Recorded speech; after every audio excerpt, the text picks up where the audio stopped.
আজ সকাল থেকে ঘর পরিষ্কারের কাজে লেগে পড়েছি। যেহেতু আজকে রান্না বান্না দেরি করে করব, তাই ভাবলাম যে ফ্যানটা প্রচণ্ড নোংরা হয়েছে, হাওয়াটা কম আসছে, তাই ফ্যানটা সকালবেলায় পরিষ্কার করে নিলাম।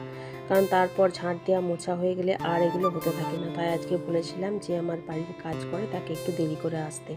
কত ধুলো বেরিয়েছে দেখলে, মানে এত নোংরা হয় রান্নাঘরের সামনে ফ্যানটা থাকার কারণে। তো জিনিসপত্র তো সবাই শখ করে অনেক কিছু কিনে নেয়, কিন্তু এই পরিষ্কার করার সময় আর কাউকেই পাওয়া যায় না। কিন্তু আমি দেখতে পাই না, আমাকেই মনে হয় যেন নোংরা হয়ে থাকে, তাই সকাল সকাল আজকে এই সব কাজে লেগে পড়লাম।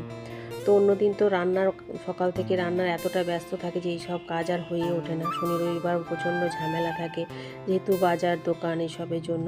তো এইসব ধোয়া মোছা হওয়ার পর কাজ করে দিয়ে চলে গেছে। তারপর আমি আজকে নিরামিষ রান্না করবো, যেহেতু মঙ্গলবার। তা আম এনেছিল অনেকগুলো, আমগুলো পড়েই ছিল, ভাবলাম যে আমটা একটু জেলির মতো করে দিই।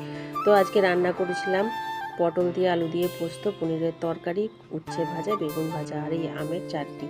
তো আমটা একটু টক ভাবটা কাটানোর জন্য আমি জলটা প্রথমে ফেলে দিয়েছিলাম, তারপর চিনি দিয়ে ফুটিয়ে জেলি করে নিলাম। কেমন হয়েছে বলবেন অবশ্যই ভিডিওটা।